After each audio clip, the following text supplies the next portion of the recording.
Because this is where you're like, oh, okay. Yeah. What? Yeah, Fujimoto's lost his mind. Hello, and welcome to another episode of Volume 1, the anime and manga podcast where we review the first volume of a brand new manga each week. Or should I say, where we usually review the first volume of a brand new manga each week. My name is Josh Magic Michaels, and today I am joined by... Megan Punch Perrine. Oh, you did it. And? Cody Fire Decker. Whoa. The one time I don't do it, you guys do it. Yeah, we kind of just had that vibe. Yeah, I mean, we just work so well together. Yeah. Anyway. Josh? You don't have one now? Can I try it again? Did you even do magic? No, I didn't even say Josh Magic Michaels. That would be perfect because they do talk about magic in this. My name is Josh the Movie Magic. Ice. Movie Magic. Josh Movie Magic. I was going to say the Ice Witch Michaels, but Josh Movie Magic Michaels. There you go. Thanks. That was good. I'm going to cut the first part out. Yeah. Honestly, yes. Today we're going to do something a little bit different. This is a volume done. If you don't know what a volume done is, it is a series, a full series review of a series that we've previously done a volume 1 review of, which basically means that today we're not going to be talking about volume 1 of this series, but we're going to be talking about volumes 3 through 5. So this will be part 2, and part 3 will be coming out next week. 2 through 5. 2 through 5. Yeah. 2 through 5. And that includes chapters 9 through 49. So if you haven't read volume 1 of Fire Punch, you can click somewhere up here and you can check out that video and then come back to this video. Definitely check out that video before you come into this video because we could tell you firsthand you are not getting the same shit from the first volume that you are throughout the whole story. No. So do yourself a favor. Don't watch this fucking video if you don't know anything about it because it's going to ruin the story for you and we don't want that to happen. We want you to have an exciting experience. And this is a story that changes completely from volume to volume. So if you get anything spoiled for you, it's going to be, I think, harder to go back. Definitely. Yeah, we're going to briefly go over the first volume, but we have a whole video dedicated to that. So this is volumes essentially 1 through 5. Yeah. If you don't want those ruined for you, click out. Yes, but before that, and Cody's going to give us a brief synopsis of volume 1 just to catch us up. But before we get into that, this is a volume done, which means giveaways. So if you are a Patreon member, you're automatically entered into a giveaway to win a volume 1 of Fire Punch. And if you're not, that's okay too, because you can just comment on the video, subscribe to our channel, and let us know what your apocalypse movie is, and then you will be automatically entered to win volume 1 of Fire Punch as well. Yeah, the only movie you're allowed to have in the apocalypse, you have one sacred DVD, one Blu-ray, a VH, I don't know if people still use something that you take and it'll help you get through the apocalypse. What movie would that be? Yeah, maybe VHSs will make like a comeback, like how Guardians of the Galaxy made cassette players like cool again. Yeah. There's maybe you can see like apocalyptic hipsters being like VHS. It just plays so much better. I could see that. Who would? Film. No, you have to rewind it, and then it gets all fucked up. No one. No. It's just you have to be a part of it. You have to rewind it yourself. We forget that. We'll get back to that for sure, and we'll get back to that because actually we'll get back to the Guardians of the Galaxy thing in a minute too. But Cody, why don't you give us a synopsis or a brief catch up on Volume 1 of Fire Punch? So this story is about a guy named Agni, who he has a power to regenerate. It's very strong. He used to feed his starving village by cutting off his own limbs with the help of his sister, who also could regenerate, and they just fed their village. This team of soldiers came in. They mistook it for a cannibal tribe, and one of the guys, he has the power to. He has an eternal flame, and it won't go out until all of the fuel is used up in what he burns. Yes. So he kills the entire village. But Agni is able to regenerate just enough to keep up with the burning, and he goes out to set on a revenge quest. And then, at the very end, we're introduced to a character who talks about how much they like movies, and that change of pace, definitely. Yeah, that is the first hint where you're like, what? Okay, what? Because up until that point, you're like, okay, straightforward revenge story. Yes. It's very dark. Okay, I get what this is. And then you have a person, you're like, oh, is this like an additional thing? It's like a fun little here's a thing where there's an author stand. And no, there's a canon. This character exists in this world. Yeah. And they love movies. And what's great is Cody's a huge fan of Chainsaw Man. We're all huge fans of Chainsaw Man. And so I know he was really excited to read this series, and he had only read volume 1 when we recorded our first video, and I had read a little bit ahead because I had heard some of the things that had happened. So when I explained them, when I teased them to Cody, you can see in the first video his genuine reaction to discovering that there is a character that walks around with a camera and starts filming everything, and watch him flip through live and discover that this story becomes something completely different, which it does. It's so unique in the sense that like it after volume 1, it changes completely. Yeah, it's not like a Chainsaw Man where it's like, okay, each volume, like you don't know what's going to happen. It's kind of like unpredictable. It has that aspect for sure, but it's like, oh, I'm going to psych you out real quick. And then it just brings it like completely back into it. And I like one of the things that I kind of like Togata reminded me of is like definitely like Deadpool in breaking the fourth wall and being fucking insane, and also just the movies too, like just breaking the fourth wall definitely is what and being able to regenerate so quickly. Yeah, and everything Deadpool vibes for sure. Wow, yeah. I never made that connection before. Yeah. No, it's so obvious that would be something that she would be compared to, but I never saw her that way. And that's like in the comics, that's how the characters treat Deadpool, where he's where he's like, like this is what would happen in a comic. I'm like, what are you talking about? Yeah. They're like, you're insane, but she is like actually insane. Yeah. People were like comparing her to Makima, and you can't even compare them. Makima is definitely not. She's more crazy on like a psychological level, like planning. Togata's just balls to the wall, just fucking psycho. Yeah, Makima's manipulative, and Togata just kind of wants to have fun in her own weird, chaotic kind of way. Yeah. This is a unique character. Yeah. And I mean, if you were gonna compare it to a Chainsaw Man character, it would be Power. I think Denji too. I mean, kind of the same, but like a mix of them, but more so. I mean, Deadpool for sure. That's the vibe I got. More and more towards the middle of the story, I was like, oh, this reminds me of the Deadpool movies where he's just doing crazy shit and like super powerful and can regenerate. Yeah. So I have a list right here printed out, and I typed it up on my phone. So it like I told Cody and Megan, it's probably riddled with spelling errors, and some of these sentences don't make sense, but this is to keep us a little bit more on track and to kind of walk us through the events chronologically of all the volumes, but so that we can also have something to show us points throughout the story where things happen that we want to elaborate on. Josh, this whole page just says Cody sucks over and over and over again. Oh, I gave you my copy. My bad. Oh, okay. Let me get that back. You got the wrong copy.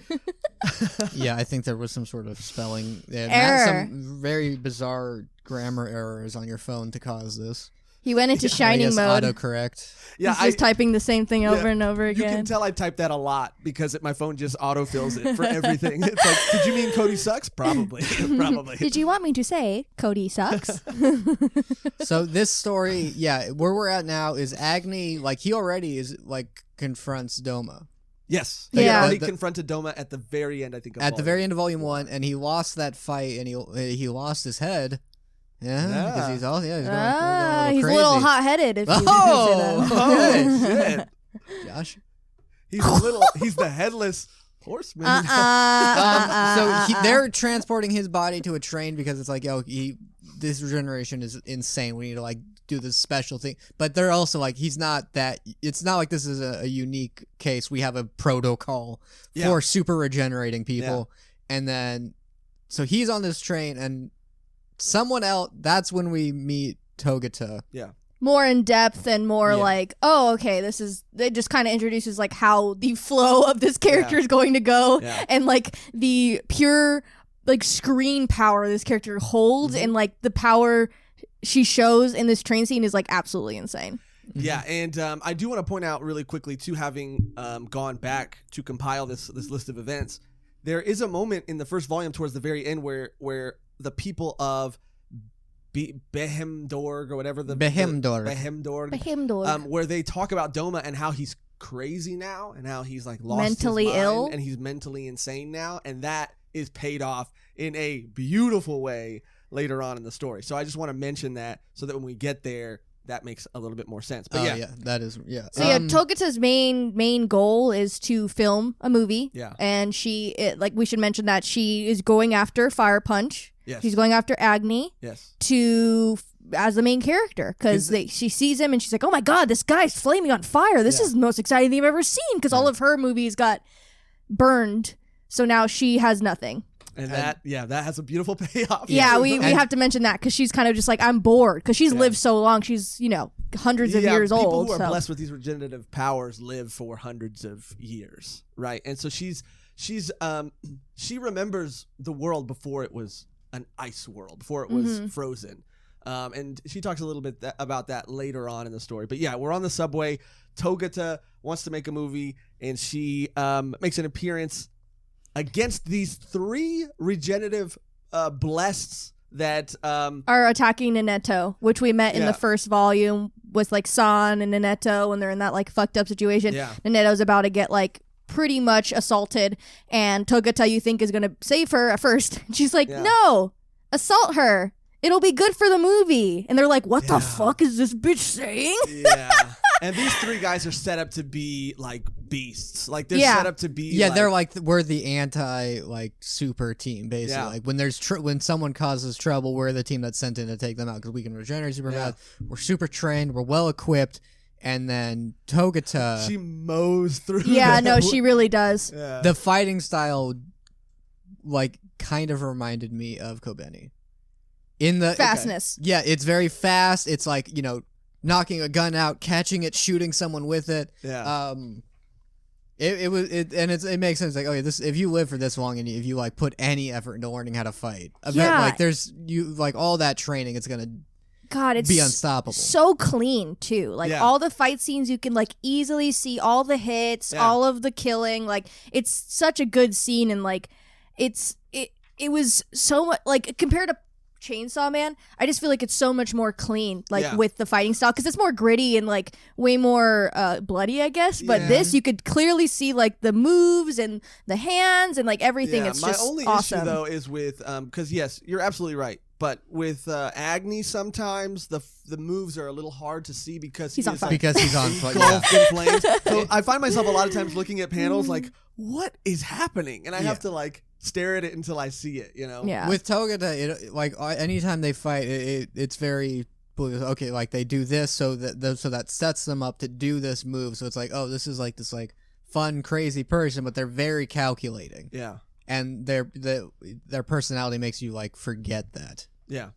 Yeah. So Togata mows through these people and comes across Judah, who is a person that we met in Volume 1, who is strikingly resembles Agni's little sister who died, Luna. Which also has an amazing payoff. Yeah. Like, I feel like this series, although like Volume 1 was great, it doesn't become Fire Punch until Volume 2, and I don't think it becomes like amazing until Volume 3. Like Volume 3, the end of Volume 5, bruh.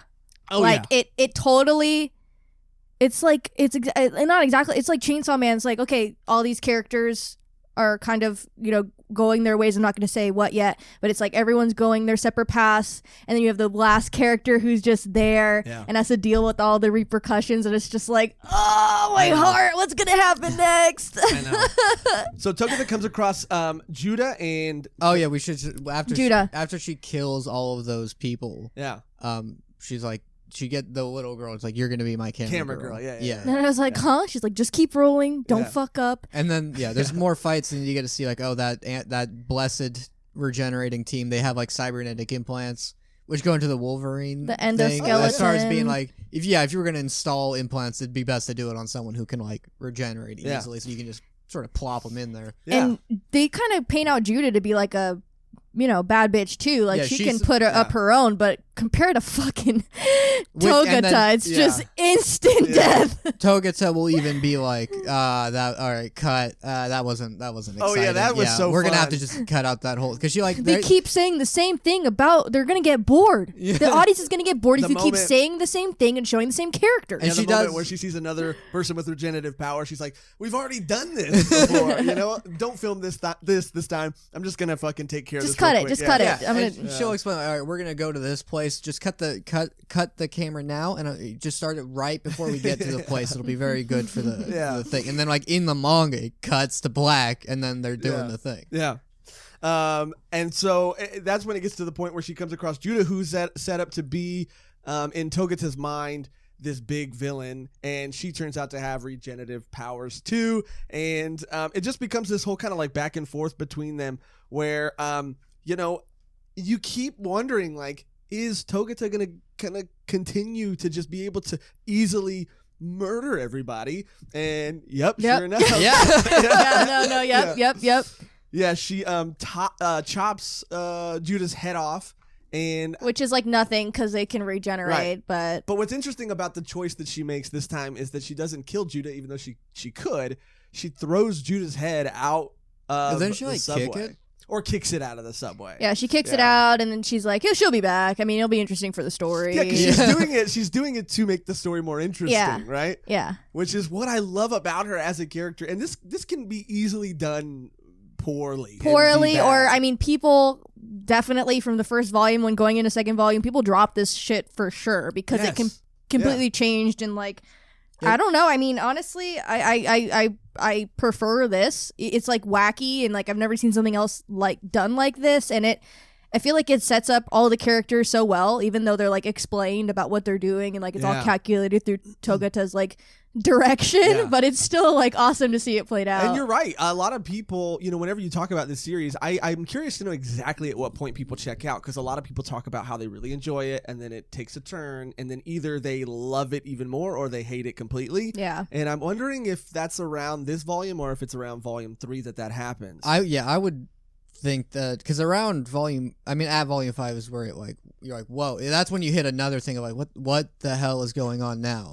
Straight up. Once we get eventually Togata does find Agni, and she tries to convince him to like, let me film you and I'll train you and we'll do this and this, and then it's like, oh, that's what this story is, right? That's when we think, oh, okay, so they're gonna be like the mentor. He's like, I can regenerate, I can tell you where to find Doma, so I can help you get revenge. You just have to play along. Yeah, and that's where she starts like giving him like acting notes. And, no, your acting sucks. He's like acting, and then was it in volume 3? The whole like training montage. Well, yeah, they have that. No, it's in volume 2. It's at this point. It's at this point in the story that they have this training montage, and she's giving him like actual, tips on how to fight better, but also acting tips at the same time. Like, and also saying like English words. Yeah, and he's just like, what? Yeah, and like like express your goal out loud, and which does become more relevant to this character. Yeah. In like later on, there's like a like the build, like there's just this like that splash page. And him being like, I'll be your hero. Yeah. It's very and that's when I thought, okay.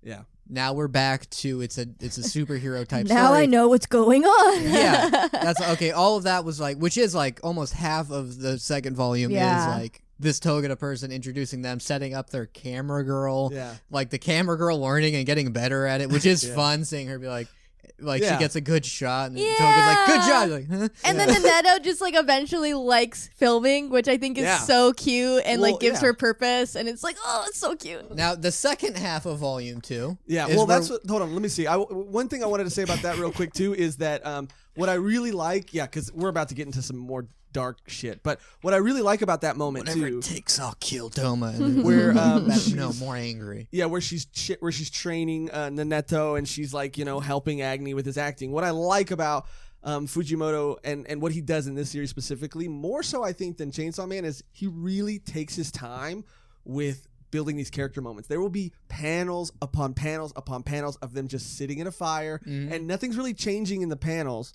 But it's just like it's giving these beats extra space to breathe, and so that these like character moments can really develop. And it happens more and more and more. There's a scene later on with Togata in the truck where it's just 2 pages of almost the same panel, and it's for a joke.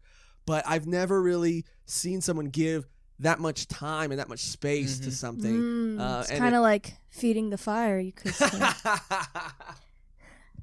Yes, it's exactly like that. Slow burn. Slow burn. Big flame.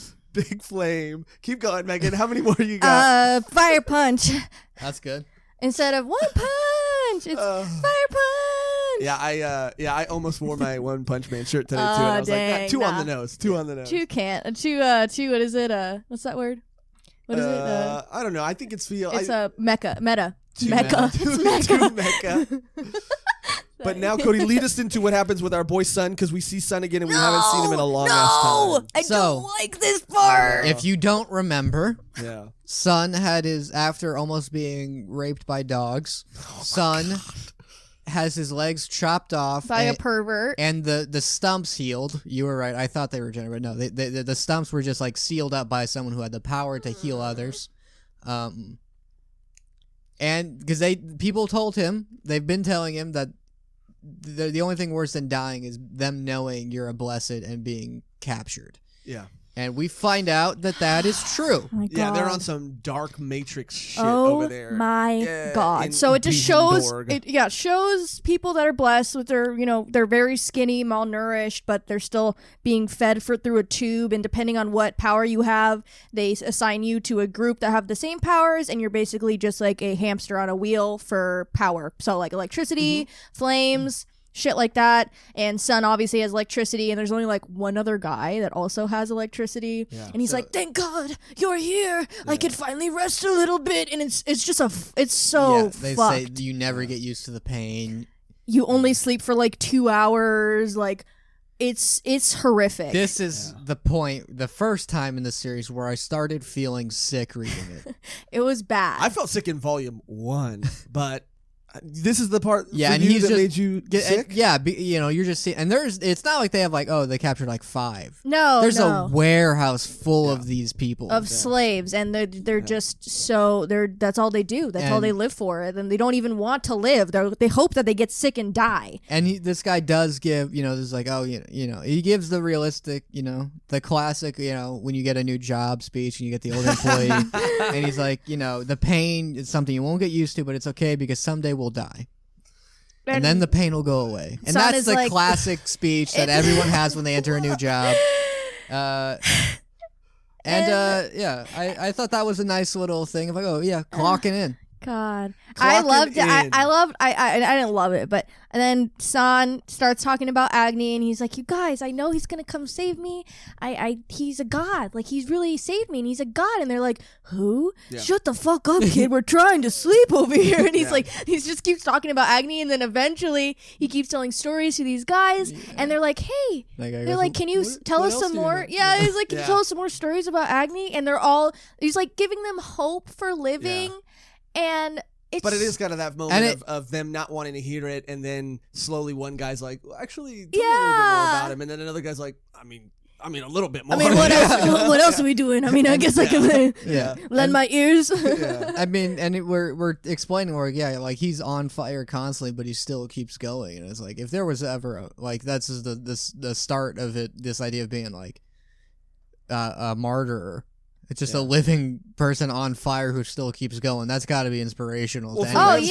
Yeah. It's like Especially, he keeps going. I can keep going. Yeah. It's like the hope that they didn't have before because they just realized like, oh, I'm gonna die here. Yeah. This is my life. This is how it's gonna be. And then this kid brings like a new perspective to them. Like I thought that was like super. Yeah. Amazing. Like, and then there is one shot where I was like, oh, this kid is crazy though. Who, Sun? This face he makes where he's like, Sun takes because this Mr. turn. Agni's a god, and that's when I was like, oh, this isn't just like the kid sidekick.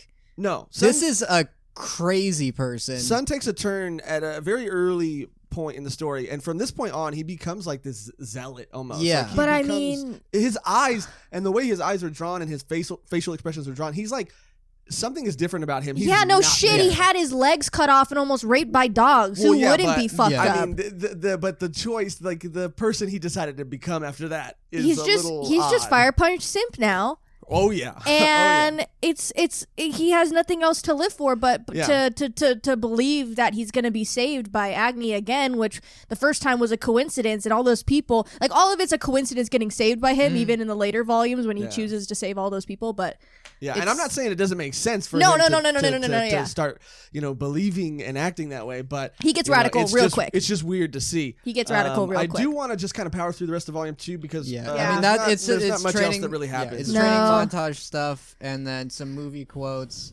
Toga is saying like, I made a suit for you. Yeah, the only real big thing at the end, the bomb drop at the end of volume 2, is that Togata goes to Behemdorg after training Agni, and she meets with Judah and tells them that Agni's going to come for you, and I'm going to help you get ready for him. And this is all, in her mind to make a better movie. Yes. Yeah. And that's when you realize, this is not someone who cares even about good or bad.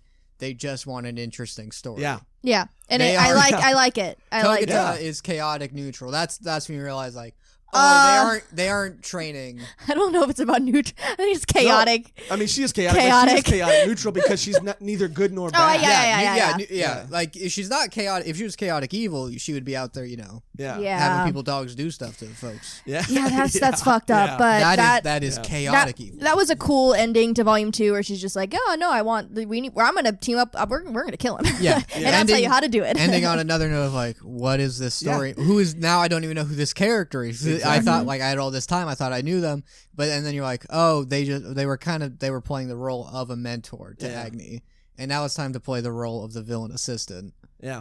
So I can film this great fight scene, and then volume 3, which might be my favorite volume. This shit was crazy. This is when it becomes almost a pretty standard superhero story, which I think was the point. Also, Suicide Squad again. Yeah. Agni sets up these super suits where it was reminded me of like the Sinister Six, and then they're like, we're gonna send our most dangerous criminals in there. Which, and if you survive, you'll have your freedom. Yeah, it's Judah is leading the group of criminals, and she's leading Togata like, okay, these are our worst criminals. You can pick. She's like, recruited. You're cool. Oh my god. Yeah, and she said something along the lines of like, because Doma is, according to everybody in Behemdorg, an insane old man now. She's like, that doesn't make for a good villain. Let's cast one of these criminals as Doma. Because she meets Doma. She's so excited to meet Doma because she's like, oh my god, Doma, this guy who's been living on fire, he's living for this person. I can't wait to meet him. He's going to be a fucking evil bitch. And then she meets him. She's like, no, you are a disappointment. He's a sad old man. It's like when someone shows up to an online date to meet Cody. They get that was a low You mean it doesn't happen? Blow. That was fucked up. Cody, that's not true. I had to throw one in, dude. It's been, we've been like sticking to the outline, and I'm very proud of us, but I had to throw one little jab. No, I mean, you know what? I was going hard at you. You deserve some. We both go hard at each other. Yeah. Okay. Anyway, I'll leave that up to the imagination of the listeners. That's what friendship's about. Just two bros going hard at each other all the time. Day and night. And day out. On sometimes fire. I take it, sometimes you take it. Yeah. We're both, you flip this on You me. do the whole switcheroo. It's fine. Now Agni has been given a robot arm. And a suit. Oh my god. Okay. A fireproof tuxedo suit with a hoodie. At this point, he's cute. Oh yeah. He's looking pretty good, pretty sharp. Yeah. And the reason for it makes it because if your the flame is eternal, so even if an ember blows off, it could burn down the entire city.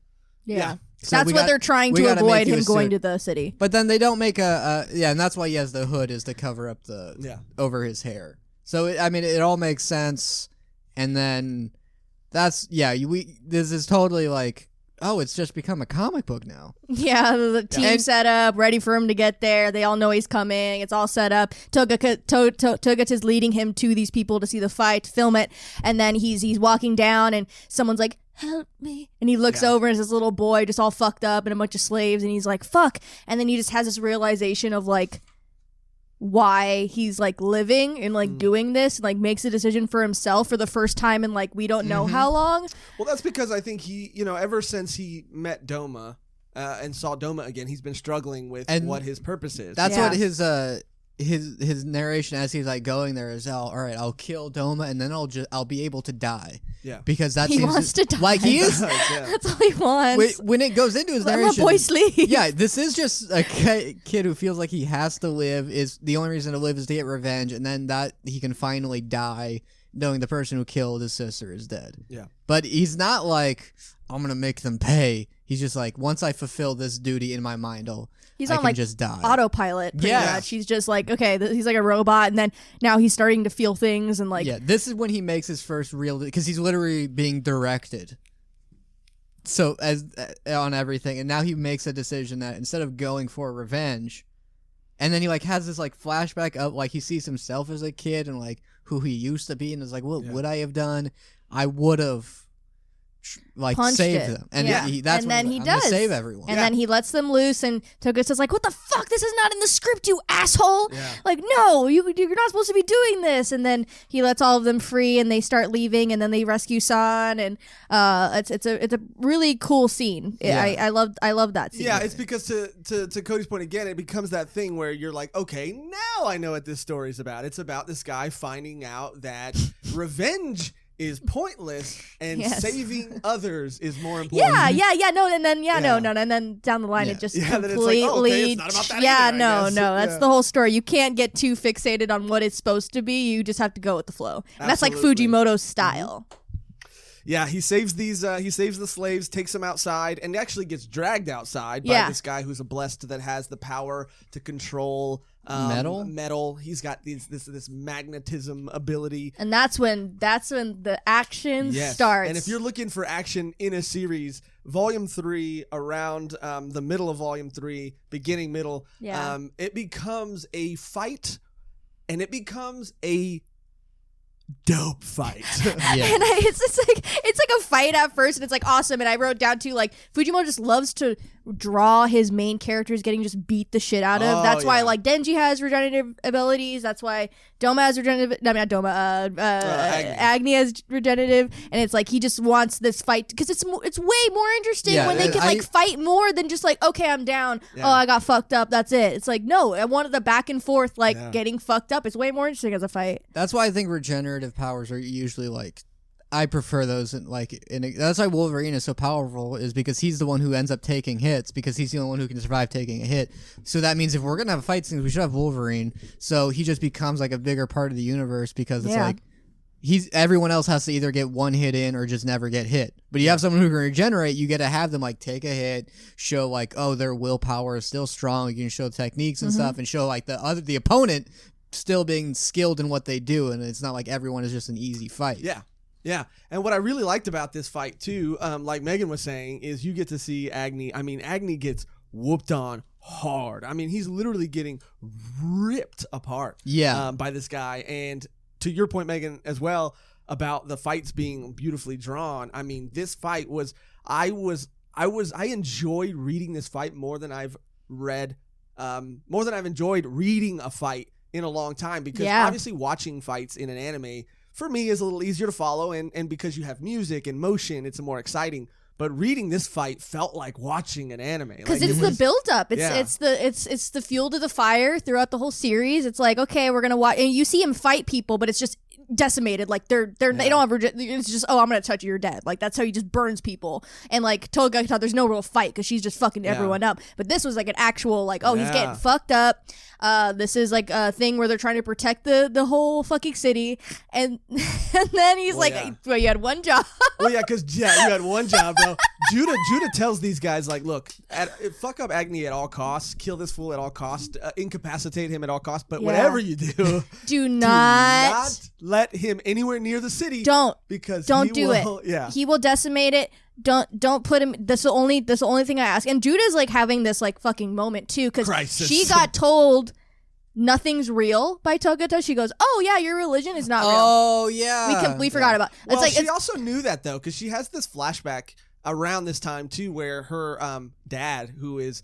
It starts with him and her when she was a kid, and then him on his deathbed eventually. Yeah. But where he basically tells her, like, just lie and say you can hear the voice of God. Yeah. You can't, but just tell people you can. And then to contrast that, it shows him on his deathbed, And the dad is like bought into it, and he's like, "What is God telling you right now?" And she's like, she repeats to him what he told her when she was a kid, which is that, something along the lines of like, it'll all be fine until it's over, or something. This has like a lot of parallels to just like religion in general for like human beings. It's like if you could just have a faith, like if you just have faith in something, you can like pursue different things and like get through anything. That's why Agni is like, these people start to idolize him because he's really just this person he's just a person, but it's like, oh, if he can do it, then I can do it, and I can get through it. And like, that's why Judah was able to do it, and then being told by Togata again, like, oh yeah, no, like. And Judah is a name in the Bible, right? And I do think this is where the series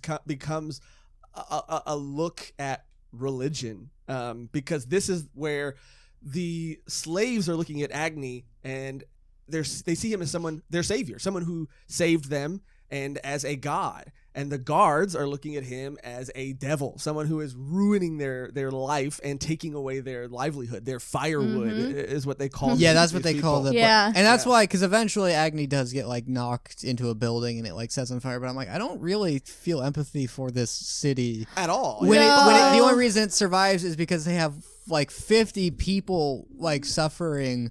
But what's interesting about that is a famous dystopian like philosophical question of if it was possible for like the whole world would live in peace and harmony, but one child, and you knew this, but one child would just be sentenced to live in absolute agony and torture for the rest of their lives.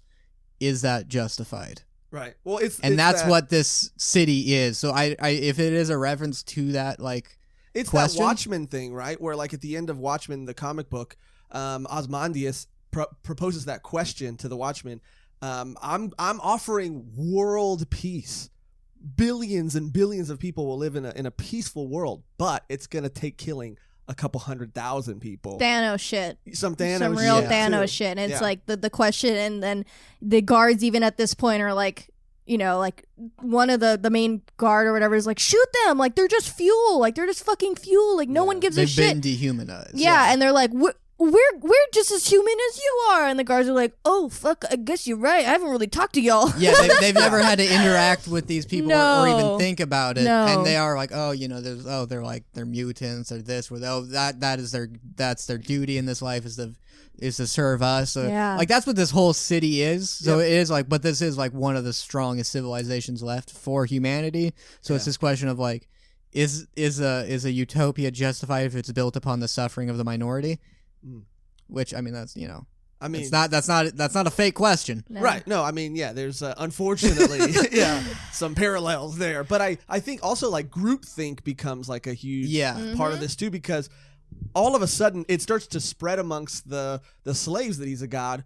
But at the same time, this groupthink is affecting the guards, and they don't want to harm the slaves because they think they're going to be punished by this. They're going to get fire punched. I don't want to get fire punched. It's like, what the fuck is a fire punch? That's why at this point in the story, a lot of action is happening, and it's all great, and it's all fun, and it's all, beautifully drawn. But there is a lot, like there's meat here as well. Like it's like what it becomes after this. Agni meat. Agni meat. Oh, arm human meat. It's face meat. Leg meat, yeah. all the good stuff. The part where I like finally is that that's when he does his ultimate move that Togata like set up for him. Yeah, she goes, you can only use it once, so make sure you can do it. And he's like, okay. And it's voice activated. You have to say a phrase for it to work. Choose your phrase now. And he's like, fire punch. I wrote here like Peter Griffin. It's like Family Guy. Like, they said it. They said it. Yeah, and it's around this time too that Agni defeats this guy right in the armor. The one who's just in a giant mech suit. Yeah. Like, did it matter that he had superpowers? I think the mech suit. I think he was already strong, and the mech suit just made him stronger. Yeah, this guy fucked up though big time and just slapped him into the city, and everyone's like.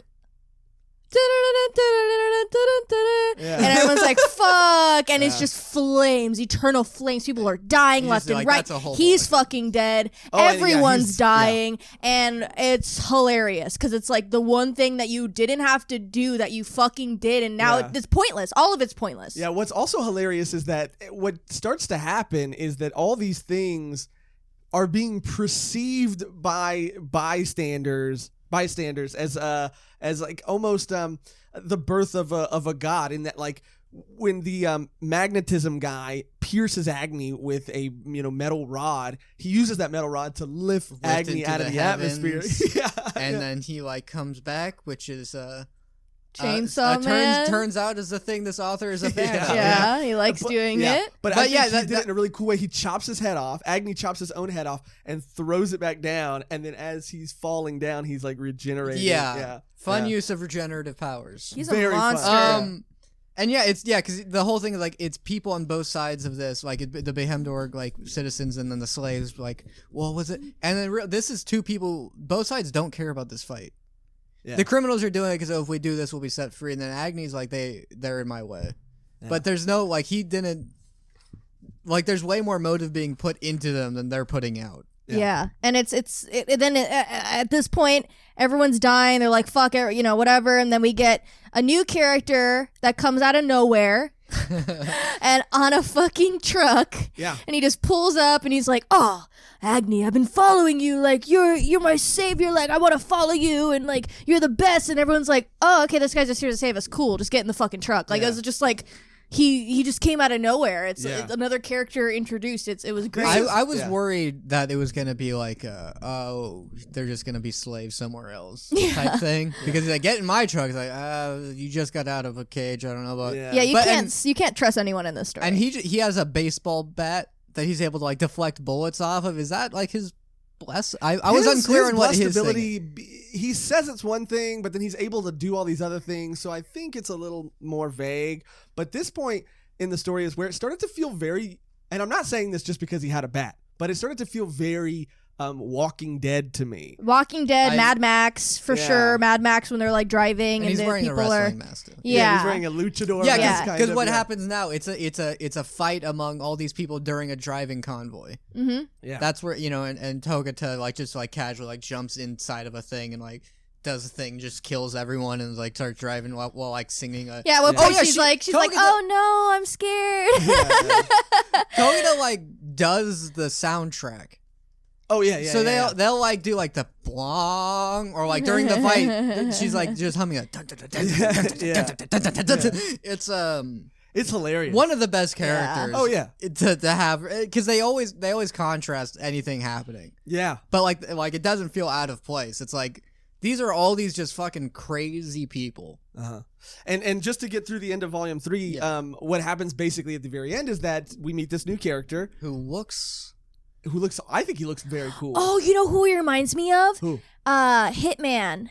A little bit. From Kick-Ass. Kick-Ass. Yeah. Maybe I do a little. Is it Hitman? You meant Big Daddy. Big Daddy. But Hit Girl and Big Daddy. Yeah. Definitely Big Daddy energy. Definitely Big Daddy energy. That can be taken one of two ways, but I know what you're saying. That's the name. That's a good phrase. We should Big Daddy energy. We'll take a note for that one. But yeah, totally. It's totally that. We meet Big Daddy, and he is a daddy because he talks about his son and how his son was saved by Agni. And then he died. And then his son died. and Togata basically drives them, gets in the truck and they drive away. And then another character. And Agni, this is the very end of volume 3. This is like kind of the bomb, drop at the end of volume 3. And it's that Judah has checked out. And Judah is trying to throw herself on Agni. She's just like, to be burnt can alive. I have a hug? Can I just get a hug real quick? He's like, get away from me. Like, I do not want to kill you. She's like, why? Because look like your sister. And then she's like, oh, wait, I think I am your sister. Yeah. This is where it gets. Because the reason Agni didn't kill Judah is she looks exactly like what he imagines his sister would have grown up to look like. Yeah. And the whole thing is like, okay. Like, that's what Judah's reaction is like.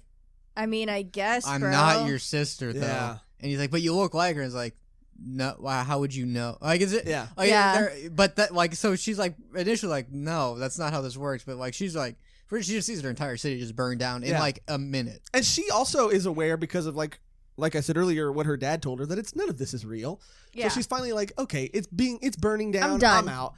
And, she finally tricks Agni into setting her on fire. and she's about to die, and then the bomb drop is that the ice switch, who is responsible for this, quote unquote, it was supposed to be a lie, and now it's like reality. Yeah, it was. Togata said earlier that it was a lie. It's just been something to kind of. It's just. I think it's just global warming that caused a new ice age just happened. Like, I mean, there's no enemy here. Yeah. The world's just dying, and we're all gonna die, and there's nothing we can do to stop it. It's been a fabricated story to give everybody a common enemy, or to give them something to believe in, or something to fight for. Keep in place, so like humanity, civilization, to like have people put in their place, if anything. Yeah, but then we all of a sudden meet someone with ice, with a blessed ice ability with the little hoodie. They're calling themselves the Ice Switch, and that's where Volume 3 ends, and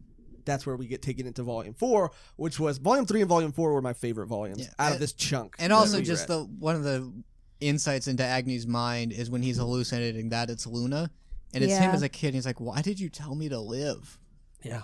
Why didn't you just let me die? Because we very rarely actually get to see what's going on in Agni. It's mostly just what he thinks is going on, and also he's on fire constantly, so I imagine that takes away a lot of your ability to think. Yeah, he's not thinking. That's the whole autopilot thing. He's just like, okay, I'm gonna just keep moving till I kill this guy, and then we meet this is where it takes Bikini Girl thing of like, okay. I literally wrote, what did I wrote fucking ass no warning. Like, I was just like, next page, oh my god, okay, do you know our good Lord and Savior Agni? Yeah, ass and a little bit of fucking camel toe. Yeah, from the front for sure, but she's badass for wearing that in the fucking cold. Good for you, bitch. Converse and thigh-high boots. Yeah, good for you. And she speaks English. Rides a sword. She speaks English. That's cool too, because I think a lot of times it's hard to remember when you're reading a story in whatever language you're reading it in. You assume that everybody in that world is speaking that language, and then you meet somebody who's speaking English, so then you're forced to hear everybody else all of a sudden as speaking another language. Yeah. And it was a really cool thing. The fonts change. She goes, who's this bitch? Do you speak English? Are you a bitch? Oh, yeah. And Togata's just like, she's fucking roasting this girl right now. I love, are you a bitch? She goes, well, at least you could speak English. Yeah. It's so funny. And then they just have a conversation. She's like, let me join you guys. Like, your religion. She's like, what fucking religion? She goes, oh, no, Agnism. Yeah, we called it Agnism. Yeah, and then she just like makes it up on the spot. Yeah. Another name I think could have been agnosticism. Missed opportunity, dude. And don't worry if you're like, oh, it's a girl just in a bikini, even though it's in the middle of an ice age. They do both sides here, because we do get a guy. Oh yeah, more buff Beam, who's just in white. Buff this is naked Beam. Buff naked Beam. And if the girl gets camel toe, but this guy gets bulge. Oh yeah. And tidy I forgot about that. Where is that? Yeah, it's pretty significant too. You know, this is a story for everyone. This is a story for everyone, and it's great. Yeah, that he's just so cold. Oh, he's got and an ass they're like, too. "Are you cold?" And he's like, "Yeah, well, he's got some big daddy. He's got some big daddy energy. Big daddy energy. Hashtag. Yeah, different kind of big daddy energy." This is the part where I actually, like you, I was like, I like this story now. I like all these characters. I like the idea of like, oh, we're gonna take all these, we're gonna build our own place. And here's these like cool guys that are like, they got their interesting They're down. stuff They're going called on. Agni's disciples. I like that little 3-panel of them, and it's just like, fuck yeah. That was a badass page. Hell yeah. When and to call them his disciples and see them side by side is like, this is fucking wild, and I'm here for it. And by the way, her blessed ability is just to the eye patch bikini girl's blessed ability is almost like a Yondu kind of arrow situation, but with a long ass staff where she can control it and make it go anywhere she wants. And then Big Daddy Bulge guy, Buff Beam is can create weapons out of his hands or out of his appendages. He creates like spears, or later on he creates like axes, and he can just he flips someone off, and then his middle finger turns into like this spike that impales people, and then he just goes around with 2 middle fingers and starts impaling everybody. I bet Togata was like, fuck yeah, that's exactly what I needed for some character development and some new characters that can actually fuck fucked people up. Great. I was under the impression reading it at this stage that the ice witch was a hallucination Agni had, where he was like, okay, I don't really want revenge. I need something to keep going. Oh, it's defeating the ice witch. Mm-hmm. I took that as him, like, another part of him losing his mind. Yeah. I didn't. When you read it, Megan, did you think it was an actual person? Because I thought it. I was like, I honestly, I accepted it as, there's like no other reason why. Yeah. And like, I accept everything for real in this story. Because anything can happen, so I was like, okay, that's why anything can happen. Okay, the ice witch, cool. She's in it now, cool, whatever. I learned very early on in the series to stop acting like I knew what was going to happen. No. You can't. You can't, and that's why people get up. Probably, I mean, that's why people might have dropped it or get upset because you're going in thinking it's one thing, and then if you don't just accept it for what it is and like just go through the motions of reading it and like this is the world that's happening, you're not gonna like it if you don't want to do which that. Which is a good exercise to just accept it for what it is and kind of, you know, ingest it as it is and don't try to put anything on it. Just take it in, because if you want it to go a certain way, I guarantee you it's not going to go the way you want it to go. No. So that's the one thing I really like about the series in general. And then they have the collateral damage conversation where Agni's like, how many people died? He's like, a lot of people. Yeah, Tokota's like, what is this, a quiz? About 10,000. And then Neto's like, well, maybe not that much. Maybe it's less. Maybe you killed not that many people. She's like, no, you definitely killed all those people. Well, before we get to that point, though, Agni does have a conversation with the Ice Witch, and that conversation is him asking her, you know, if you're really the Ice Witch, which I don't think he doubts it for a second. Blink twice. Yeah, blink twice. If you're the Ice Witch. He asked her, he's like, why would you do this? Why would you, you know, because he flashes back to all the pain and being burnt alive and having Luna to eat yourself feed his limbs to his fellow villagers. All of his villagers and dying. He asked her, why would you fucking do this?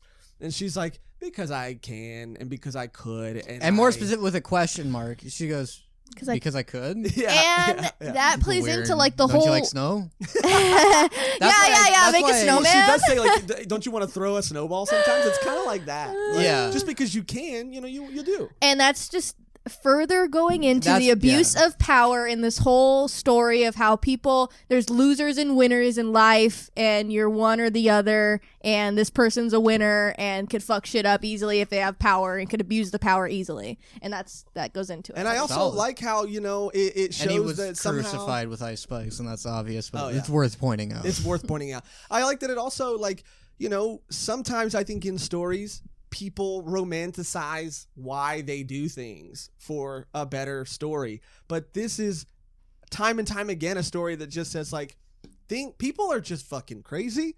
Sometimes bad shit just happens because people are bad. Like there's no like, I was troubled. Yeah, like, she's just like, I did it. I just wanted to do it. Yeah, you know? And I think that's like more real than anything. Yeah. I mean if this is like a thing about a kid essentially learning how the world works. Yeah. Like finally realizing that the reason like so much suffering is just someone in power just felt like it. Yes. And you're like, there's no other reason. Like, no. Yeah. Do you feel bad? Not really. Yeah. And that's it. And that's it. That's it. Yeah. And after just all of that shit and the collateral damage, and he's just realizing all the people that he killed, Togata's like, you know what? Look at all these people that you saved, though. Yeah. And like he realizes, like, oh, I did save people, and all they're like, oh my god, like, you know, we love you. You're the best. Like, thank you so much for saving us. And then now his like other reason to live now is protecting these people. Yeah. Which is crazy because he doesn't really care. He didn't care about anything for other than revenge. And then you now get further into that. Come full circle almost. And there is the thing of like, okay, you killed a city founded on the suffering of others, but you did save the suffering, and now the idea is like it's not going to be that bad. So it's like, that's why I was like, I didn't feel bad about that city burning down. I mean, it was. I do think there one were of the some most civilians that were in there, though. But I mean, but they all knew. I mean, that's like, I mean, you were okay with it. You were okay with other suffering. Maybe that I don't deeply. know if everybody knew that. They all called them firewood. They were all dehumanized. They all dehumanized. But I think there was a level of people in that society who were just like commoners that weren't blessed but weren't elite. They were just like there, and I think they had no idea what was happening. I think they thought this place was a paradise. I do they say, because the population like says, oh, it's the firewood. Like there is firewood for sure. Yeah, so they say it like pretty openly. It's not like it's a secret. It's not a dark, like everyone says, like, oh, don't get captured if you're blessed because they'll take you and use you. Like that's like what that's what they say around. So that's like well known that happens. Yeah. People in that city, you're raised to believe they're not even human. Don't worry about it. Yeah, I mean, I could be completely wrong, but I assume there's like firewood. There's like civilians who don't know about what's going on. There's elites who do know about what's going on, but I could be maybe wrong. because I don't remember any part about it being I remember the thing about like, oh, the girl has like she is in contact with God.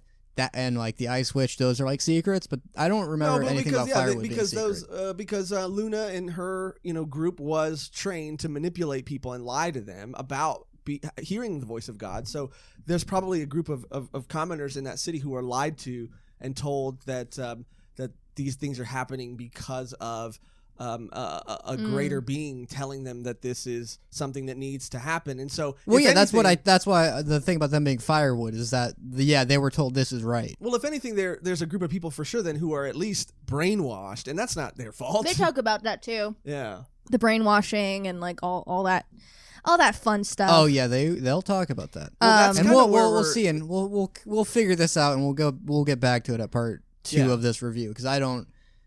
Maybe I'm supposed to feel bad for those people then. Yeah, I mean, I don't think it was clearly stated, or maybe it was something that we just kind of like, missed. But this is, again, another discussion about religion. And it kind of parallels a discussion.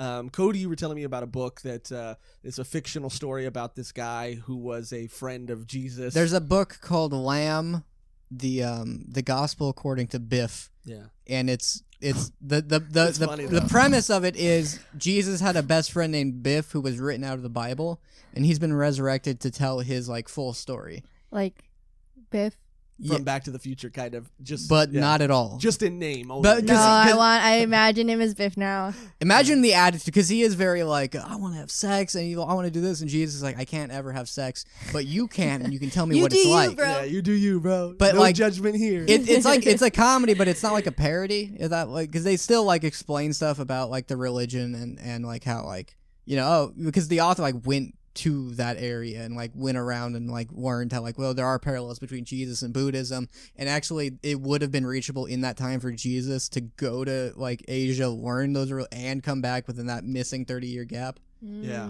So there's a lot of things that you were explaining to me where, like you said, it's a story that does have like comedic moments, but that the author did take time and did do a little bit of research into how this religion could have been formed, like what Jesus's name could have really been, what his teachings, where they could have really came from. Yeah, because Jesus Christ wouldn't have been his name. That's for sure. Because Christ alone is just the Roman thing for Savior. So that wasn't his last name, right? And then he's in the book, it's Biff, and he's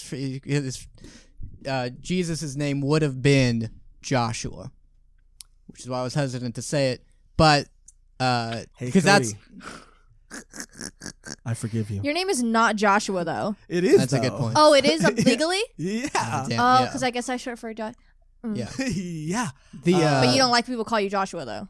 I mean, it's just like really formal, Yeah, like, and it's very it doesn't fit you holier at all. than thou. Yeah, and I only if you want to call me Joshua, it does feel a little bit like I don't know. It is weird. I don't know. It is. That's what we said when we're mad at you. Josh hoo-ha. It's not funny. But yeah. I mean, I'm just saying, Cody. I have Okay. Put your hands down. Okay. Anyway, Biff. Because this becomes a story of how he becomes worshipped as like a savior. Literally, and because they talk about how Jesus, he gave, this is my blood, drink it, and he's like, this is my. Let me give you, because they're gonna freeze to death and not be able to eat. So now it's even more intense than cutting off his arm, because he has about a quarter of his face that isn't on fire.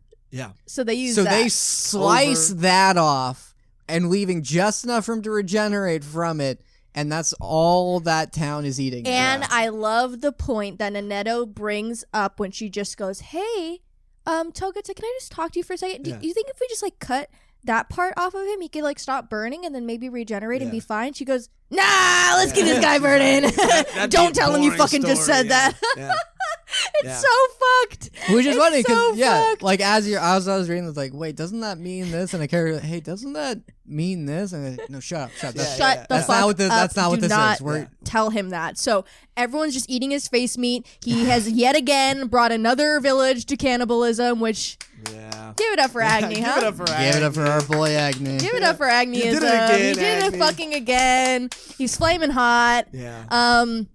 I think that this is an interesting moment though too, where he's making the same soup he made for his villagers when he was a kid, and there are eyeballs in it, and there are his lips are in it, and they're all like, oh, yeah. if you eat the eye of Agni, you get this. It becomes a religious thing. Yeah. And it becomes another sort of form of brainwashing. Culty. Yeah, which is interesting. Eat his eyes, your vision will get better. Yeah, and San is for this shit. San's like, do it. And then it was like, okay. So it's the apostle son. Calm here, down, San. Calm down. Yeah. All right, this did remind me of a character from Fallout 3. Anyway, moving on. No, there's just a guy kidding, named. There's a character named Harold, and he like exists throughout. He's like the only character who's like in all of them, up to 3. Where it's this. He's mutated to where he like branches start coming out of him, and throughout the series he becomes more and more tree-like, and eventually he just becomes like a living tree. Oh, I love that mission. So and he can't even move. So it's just this guy who's like stuck in tree form, but like it's a wasteland. So like he's the source of like all the like the plant life in the world. Yeah, you go through this little like desert, and then you go through and then it's just like this oasis, and people are like worshiping this like guy because he's the only one bringing life into the wasteland again. Yeah, but and he's just a guy. They're worshiping him, and all the time he's just like, I don't want I don't want this. I want to die. Yeah. I hate these people. They're idiots. I keep telling them shit. They ignore me because they think it's a test. Yeah. I tell them I'm not their savior. They think I'm testing their faith. It's true. And he asks you, please go kill me. Yeah. And the quest becomes the whole thing is you have to either like convince him that like it's worth living for, or you kill him. Did you kill him? Well, there are no, Oh yeah, no, I definitely killed him. But that's the thing. If you don't convince him that it's worth living for, like you're bringing all this hope to the world, you basically have this thing of like condemning a man to this fate where he's like, I can't move. I'm like, this is hell for me. But it's like it's better for everyone else if you. Yeah, I set him on fire. Yeah, well, which is the worst option. I set him on fire and he was released, and then all the people were like, "Hey, fuck you!" and they're trying to like hit me, and I was like, "Fuck you!" and I killed everyone there, and it was cool for me. Oh, it's interesting to see what Megan does with a little bit of power, huh? I mean, that's just Fallout. You just one person tries to attack you, you have to kill everyone. It's just true. not a choice. That is true. You accidentally click X on picking up a cup, and you're like, well, I stole that. Time to wipe out this village. No, it's like because you could steal things in the game. So one time I did that at that hotel that you stay at with the ghouls and stuff. I accidentally, I was like, oh, this is great. Then I steal something, and then everyone just starts fucking shooting me. And I was like, fucking goddamn it. So I had to go back to my other save account, or my loaded account, and then I had to fucking start over because I stole this thing. It's a lot of pressure. It's the classic conundrum. Yeah, that's why I avoid Fallout. Anyway, but it does have more parallels than just that, though, because a tree plays a big part in the story as well. God. Yes. Now eventually it hits a wild turn where I'm like, what the fuck? Yes. Because now it's at this point now it's like, okay, we had like now this is about this new tribe forming. Mm-hmm. Yes. And then also that guy you wanted revenge on. Yeah. We know where he is. Well, yeah, there are some. Go ahead. There are some guys who come to the village. The guys come to the village, and they're like, "Please, we're sorry for doing all that shit. They're soldiers." And then obviously the Big Daddy Energy guys just like, "No, fuck these guys. We gotta kill them. Please let me kill them, Agni." And Togota basically says like, "No, you need to show forgiveness and show that you're like godlike in that sense, and you need to give them these people." Yeah. And she's training him the whole time too. Talking him through these are the things you need to say, and also like most religions don't have a god that they can interact with, so you don't need to be around a lot. You need when you show up though, you gotta make a presentation. When you show up, it needs to matter. So you gotta kind of like be in hiding for a little while and only come out at certain times, at certain moments. Yeah. And he shows up and he's been told by Togata to give them forgiveness, which he says we're going to show. Yeah. Forgive these soldiers. And he's like clearly like this isn't and he's like, did I say it right? She's like, yeah. She's like, no, but I guess. And the people go, forgive. Show forgive. It's a weird moment in the manga forgive. too where people start doubting him a little bit. Yeah. And like, and then Toga's That's what we're gonna do. You heard him. Yeah.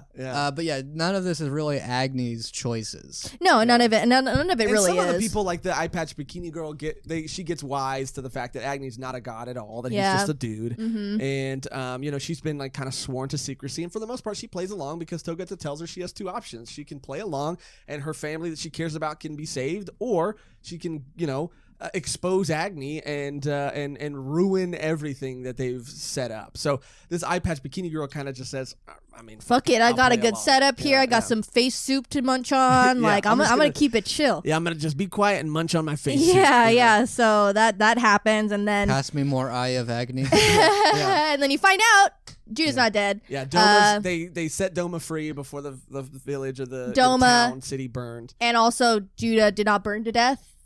Yeah, No. she's with the Ice Witch, Which who's is revealed, and this is back to the tree thing. She is revealed to be not the Ice Witch, obviously, but someone who is evolved, and we're starting to learn now why Luna even, and why Judah, and why Because- this Ice Witch who is evolved look alike. Yeah, Yeah. that's when. Which it's a mind fuck again. And then it starts becoming like disturbing with these and like a very disturbing scene with tree branches happens. Yes, it's very weird because this character, although she looks like Luna and Judah, has a branch like coming out of her face and her feet, and there's branches everywhere, and she's a branchy gal. She's a branchy gal. She's branching out. It's very Lovecraftian the way the tree branches are. Yeah, There is a game where Lovecraftian creatures are presented with bark and trees, and it's called Remnant from the Ashes. Hey So Cody, join our Discord and head on over to the gamer chat where you can talk games with Cody. Games with Cody. But yeah, dude. So she explains basically to Judah that Her plan, her master plan. and she at first says it in a very romantic way that she's cleansing the world, that everybody in this world has their roles. Shit. Yes, that there's the destroyer who is Togata, and then there is make the next world warmer. yes. But in to order do for that, this world has to die. and everyone has to be used for fuel in order to do that. Yeah, and then it's this beautiful speech that she gives, very, Thanos Cinematic. and very cinematic and beautiful. And then she puts it. I like that she puts it bluntly at a certain point, and she says, you know what? I'm just gonna say it outright. I'm gonna have. Yeah, why don't you read that right there? It's Yeah. that page. I'm going to have you suck the life out of everything and become a giant tree to warm the earth with me. And then Judah's just like, Yeah. a tree? Also a little bit to go back to Guardians of the Galaxy. Also a little bit of like Guardians of the Galaxy 2, where kind of Star-Lord's dad is trying to kind of do the same thing. Right? Yeah. He's trying to. God, that was such a bummer for me. That was a heartbreak. I love Star-Lord so much. I felt so bad for him. He's trying to harness and put a little of himself on every planet and harness his power and have control over the entire galaxy. But she's saying, she lets us know that there was this old world. There was a race of people who lived on this planet, and when the Ice Age happened, they went to the stars and they left. They abandoned the planet, And it's been so long. Yeah. They're long dead by now. they're long dead, and they evolved so much that they all started to look the same. Right? Yeah. And she's saying this as she's like looking up at the stars, and she's saying that she doesn't feel bad about what she's about to do to this world, because all the stars that you see behind you are all ghosts or Light Very from Lion their dying King. cultures. Yes. Lion from their dying King. cultures. Yeah. He goes, Lion what King. are those things up there? The Yeah. dead souls? He's like, I think they're just balls of gas. Yeah.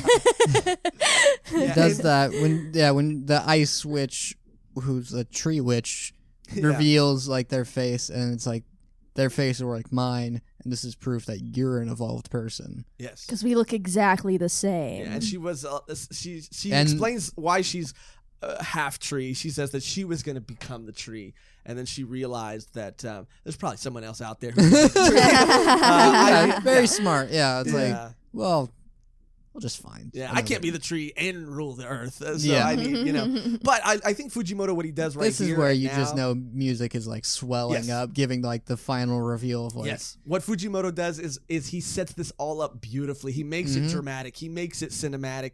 He shows all of like he's telling you why the world is the way it is, and you're just getting let in on all these big secrets, and you're thinking like, now I know finally what Fire Punch is. I get it now. And then she drops the bomb, which is why she's doing all of this, and it's because. Pardon me? Why is she doing all of this? Because she wants to see what the next Star Wars movie is. Yep, right here. I was like, I wanted Cody to say it, but he didn't say it. Yeah. And as a Star Wars fan who's actually seen Star Wars, unlike Cody, this guy over here. this fucking nerd. Yeah. And that's because the last Star Wars film ended on a cliffhanger. Yes. And So she goes, what the fuck? And Judah's just crying because it's so powerful and a lot of information to take in. This grand scheme about the cosmic Yes. balance and how like the life can be restored, but it requires sacrifice. I don't care if it takes tens of thousands of years. I'm going to raise that culture to the exact same level as the era when they made Star Wars, so I can watch the next movie in the franchise, all the destructions necessary in order to make that possible. If you only knew what they were doing in Disney now, come on. What's so Kylo. What's so funny That's the dark future we live in now. You got the sequels, but at what cost? Yeah, what's so beautiful in a weird, twisted kind of way is that this was written before these new Star Wars movies came out. So, I wish you could have seen BB-8 yeah. or the Porgs. Or the Porgs. I think it would have been a better story if she saw the Porgs. But isn't that hilarious? It's so wild. That like all this like grand revelations and this duty and responsibility that you have and I have, and the world will begin anew. So eventually it will restart, and then it'll just pick up where it left off, and then I can see the sequel movie. Yeah. Yeah. That's when I Which feel is like worse someone than just I did this because I felt like it. It's way worse in some way. You did For this- some reason, it's way worse. This is where someone reads this and said, "Okay, I'm done." This has to be where people check out. Yeah. I can see that being if I had to wait like months for the follow up to that, I would have been like if in the moment I could see being like, what the fuck? Yeah. Yeah. I could see that being like insulting to a point. But if at this point, but it Yeah. because it like I mean because this is where you're like, oh okay, Yeah. what? Yeah. Fujimoto's lost his mind. but it's perfect. It's the perfect. perfect storm of chaos and chaotic energy, and I'm here for it, and nothing surprises me anymore. Yes. And I just keep reading, and it's hilarious. Yeah. It's so funny. This is the point where I finally admitted defeat. But I was still all in, but I was like, just take me, baby. Take me, Fujimoto. Wherever you're going to take me, just take me. I'm not going to resist anymore. So yeah, we have two characters in this world whose only purpose for existing is movies. Yeah. Yeah. And is this when we get into, when do they talk about what Togata believes the afterlife is? Is that in volume? That's 5. Oh my That's god. volume 5? This becomes oh my god. Okay, volume 5 fucked me up. Another story now. Volume 5 another fucked story me up. completely. Now you might think like, okay, so it's about this happening now, and it's about this idea of resetting the world. Yes. Well, yeah. I understand all the characters. Yes. I get everything happening now. Yeah. Now I got you, Fujimoto. But Bat Guy reveals at the very end of Volume 4, leading into Volume 5, that Togata is not who she claims to be. Oh, because his blessing is being seeing able the is hearts. seeing Yeah. into the hearts and intents of people. Yes. Mm-hmm. And That's we why think, he's a great executioner, because it's like, Do not trust her. Yeah, and we think it's because she's playing both sides. which Again. which would be a much that had to have been why, because it's like, yeah, no, they were playing both sides, and you should not trust Togata. Yeah. Yeah, because it's happened before. Like, Yeah. why else would that be a thing? But he says it's not because of that. It's because she's claiming to be a woman, but she is in fact a man in a woman's body. And then that's when she's like, fuck this. I'm fucking leaving. Fuck all you people. You don't know me. I'm gonna dip. This is the first time Togata has ever been shown being angry. Because at the end of that's when because she's. I mean, I think she's really actually a man hurt. in a woman's body. Yeah. And that's where because he's like I know what's going on in her mind. She's pretending to be a man, but I which is interesting. Like he knows like in her soul she is a man. So that's this becomes like a whole very interesting. And the way subject it's happened and handled. Yeah, and the way it's handled, I think it's handled extremely well. It's so heartfelt. Yes. Like, it's so heartfelt. I didn't expect to feel that way towards Togata, like, at all during the story, because it's like, I'm campy, I'm crazy, this is my character, I do whatever I want. And to see, like, her just, like, completely just, like, put all her defenses down with Fire Punch, and you see them have a conversation about their feelings, and it's just like, and then it becomes about your identity. Very real, and Togata's explaining, like, you'd rather I was just wacky and fun, right? You don't want me to be real and serious. No one does. No one wants to have these, like, conversations. Yeah. And just seeing, like, all this, like, pent-up frustration, and having this real moment of Agni, who, like, and they sorry to cut you off, but they mentioned this moment, which broke my fucking heart, dude, because obviously, there are people who are experiencing what Togata is experiencing. Yeah. But what makes it so traumatic for Togata specifically is that she at one point says that she's even gone so far as to try to get a sex change, but because of her regeneration, she heals so fast that she can't. Yeah, like this for sure. Like I was not fucking expecting this turn at all. And for me, it's like it's so personal. Like just this past year, I mentioned to them on the podcast, my brother is a transgender boy, 15 years old. Yeah. Just came out literally this past couple months to me and my family. And it's said perfectly, like you get it, like on a surface, but you don't understand what I'm going through day to day. Like this is the body that I'm given. Like I this is me, but it's not me. Yeah. And it's just so much hurt.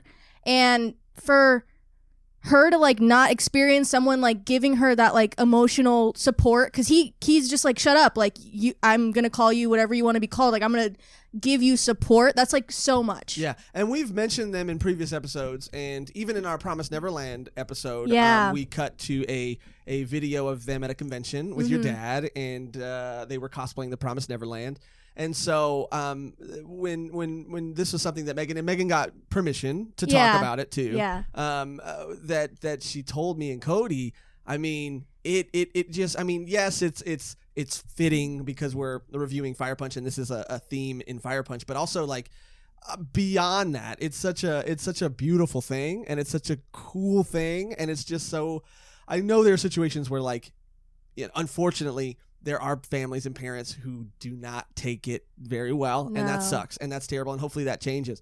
But to hear like that your family was so supportive, and that it's just this like really accepted thing, it's beautiful, it's amazing. It's it's like it's such a change in my life, and it's like, okay, yeah, sure, but it's just not like, it's like, okay, this is you. Like it shouldn't be this thing where it's like, oh, this crazy thing. And like I talked about in the last episode that we did, it's like anime and manga have this tendency to show transgender characters in this light where they're like trying to trap you or like try to be something that they're not, and like this was perfect. Yeah, it was perfect. And I was thinking about what I was saying really quick too in the last in the Comey Can't Communicate. The only reason I was saying what I was saying too about that moment is because like I felt like in some way it was taking a little bit of power away from those, like that group of people, and I feel like they need to be empowered. In that moment, I felt like it was taking a little bit of that power away, but I was also willing to admit that I could have just been wrong, and that could have been just I don't know if just the words are different, because I think like depicting it like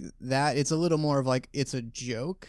Sure. Whereas this is serious. And then it's a real conversation with someone who's like, they're not like, Agni's not trying to be insensitive. It's just one, he like wasn't ready for this conversation, doesn't really understand. He still has the mindset of like a pretty young kid. He says that he's like, she's like, he keeps calling him like, you're a kid, like you're a fucking kid. What do you fucking know? And he's like, I am.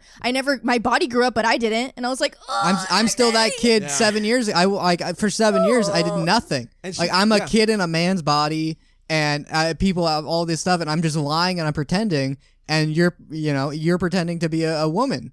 Yeah, and in a way too, it hits even harder because she says that the only reason people treat you the way they treat you and the only reason that people worship you like a god, it has nothing to do with who you are. It has everything to do with how you look. And you're a man. Imagine not being able to look the way that you feel. And, you know? which is where there are no cults that are founded by women. Is that true? That is true. They are all founded by men. Interesting. That's weird. Part of that goes into the psychology of like it's a man who would be like, oh, I'm the chosen one. Like that's that like one. It's that. But there's a lot of stuff that goes into it. But yeah, there's no cults founded by men. That's an untapped market for women. I think we need to get women. To slide in yeah, there. no, well, what the fuck? Cults founded by women men, are called. Come follow me. Yeah, follow the cult of Megan. Cool. Those are called Twitch the streamers. cult of Megan. Yeah. But I do want to. Yes. I do want to ask you though. So your brother read this, right? Or you just talked to them about it? Talked to them about it. I mean, it wasn't like I just showed them like, look, like this is representation for you. Like, I don't know if you've ever seen this in anime and manga, and like it was so important. And like I think that this is a perfect example of just showing how real the hurt is, because if you're not able to transition just yet, or like you felt this way for a long time and don't want to come out to your friends, and like you don't have that support, like this is so important to see. Like I'm not the only one who feels this way, and like to be represented in this light too, it's which is so important. Why it's a shame, because it seems like if you were going to drop out of the story, it would have been around Volume 4. Mm-hmm. Yeah. And then Volume 5 opens with like this incredibly important and well done it's literally a conversation happening. Yes. Yeah. Yeah. And what I really like about it too is Agni's reaction to all of it. It's not overdone. It's not comical. It's not. It's like he's hearing her. He's listening to her. He's accepting her. And it's beautiful. Because I mean, he says like, I could not have done this without you. When I'm with you and you're telling me what to do, I forget about my pain. And I feel like Togata also kind of weirdly feels the same way when she's with him. Yeah. And he even says at one point, like, I see you like a big sister, and then he goes, I mean brother, and she's like, it's fine, just call me sister. Well, even just that line. That line, because you hurt my heart. You can feel the like for him it's just like, or should I say big bro, like honestly, like reaching out and being like, I can do I accept it. You. Yeah. And then her being like, him being like, you know, I appreciate the effort, but But in that line, and then also all this fun, all this like serious conversations, and like everyone like these two people handling it like, you know, two outsiders talking to each other. But at one point, it devolves into them just calling each other stupid. It then has one of the like funniest interactions where it's like, stupid. Stupid. You missed one. Stupid. Yeah. Like it goes on. That goes on for 2 pages. Yeah, and that's what I'm saying. This is another example of Fujimoto dedicating 2 pages to a character moment, a joke, a bit. Like, and that happened with Togata in the truck too. There was those 2 pages. Because that thing of back and forth of them being like stupid. It is funny, but that's when Togata's like, you just talk like a kid, and that's when Agni's like, because I am. Yeah. I have no idea what's going on. I was killed when I was like 7 years old. I woke up basically, and now I'm here. Yeah. Yeah, it's so well done, and I like that, you know, it's handled, you know, very appropriatly, and also it's, you know, it just feels real, and it feels, I don't know, no pun intended, it warmed my heart. You know? It really did. It was such a it was honestly just like refreshing to like just go back to them like doing this like character development instead of just like it was all action for so long. Every volume is just like bam bam bam bam bam, and this is just like bringing it down and feeling the chill of the cold.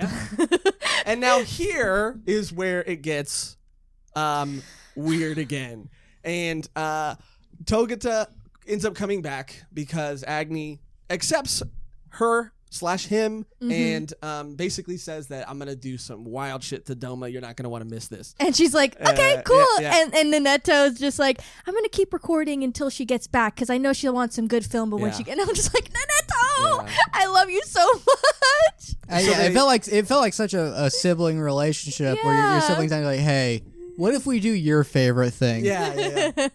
So they go find Doma. And they find him the same way they found him the first time, but now he's with his family of I think 16. He's taken in like he takes in orphans, and he's like a foster dad to just all these like orphan and he's kids. like Doma's just like, and he's like, can we just talk? And he's like, oh, okay, I'm gonna go fishing. About to go fishing. You want to come? And he's like, yeah, I knew this would happen someday. And he's like, if we're just talking, that's cool. I'll talk as much as you want. If you want to kill me, I'll beg for my life, but if we're just talking, I'll talk with you. Yeah, and this is where Doma reveals why everybody considers him to be a crazy person and an insane man, because he confesses to Agni that he's like, look, dude, like I was also brainwashed and I was young and I was dumb, and he's like, the reason why this world will never be fixed is because no one is educated.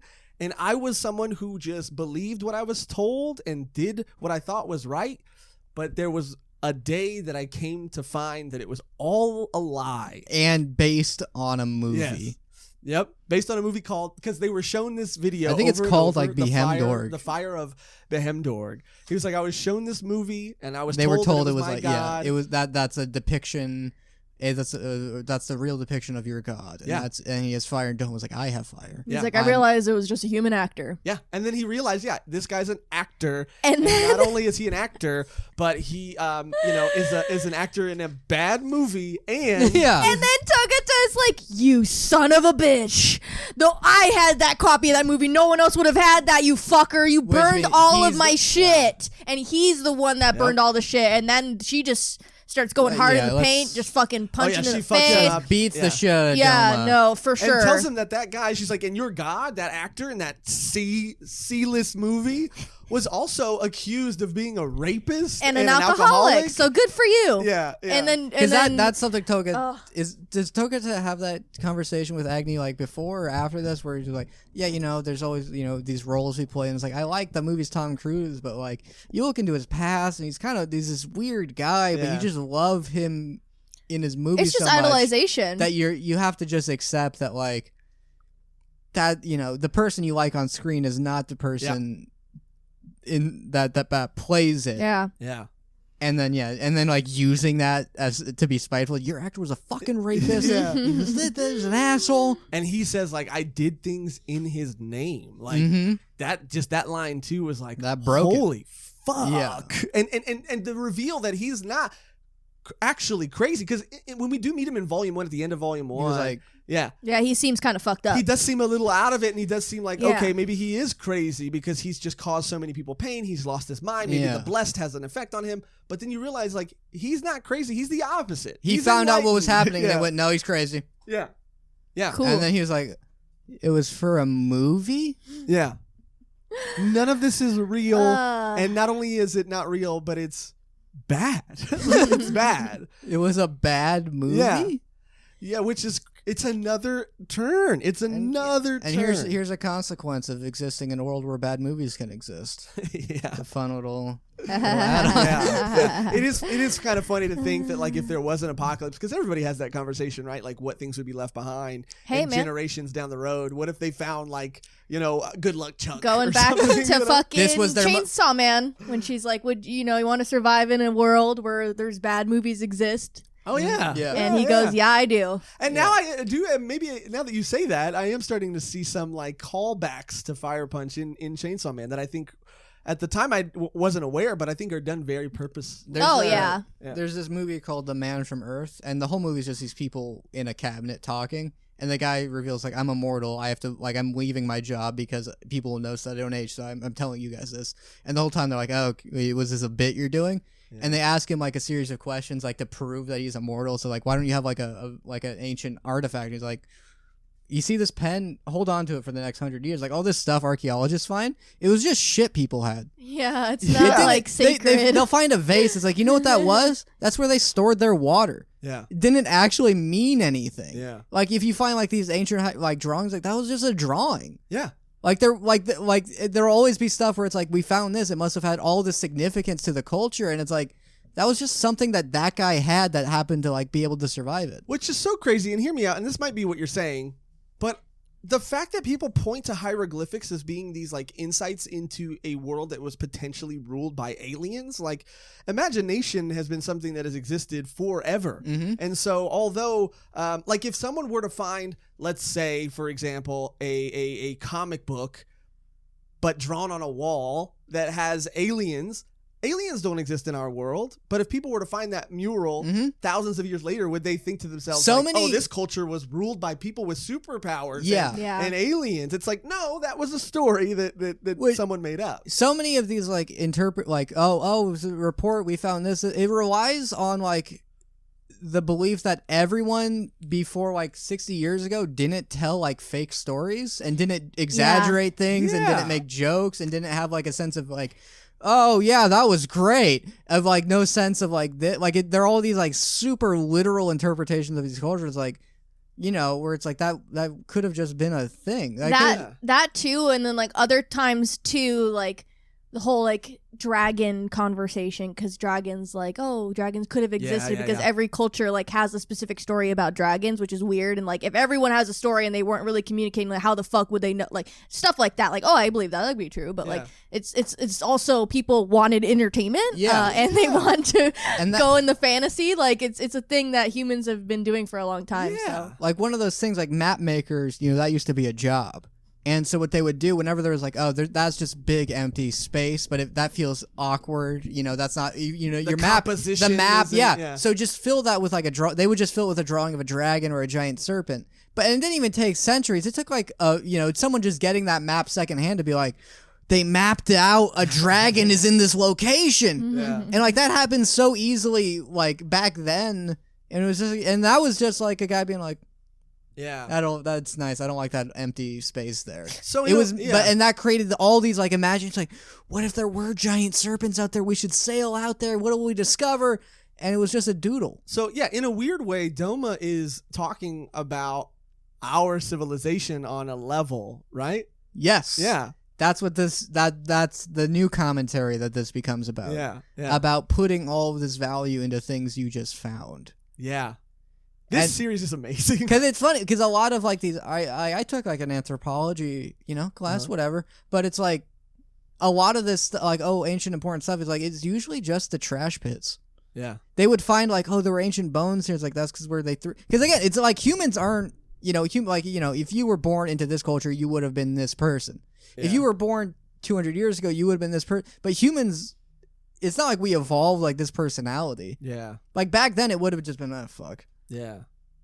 And especially because you can see the way I've been seeing this a lot now, where like the way dinosaurs were like drawn, because they're like that. I think that's like the visual representation of how like ancient cultures are depicted, where they drew it like, they would have like the skin be super tight to the skull, even though it's like if you do that to any, like they would show like a cat skeleton, you'd be like, if like you could see how scientists would have made they're like these like weird fanged creatures, like there's a bunch of meat and fat that goes into animals.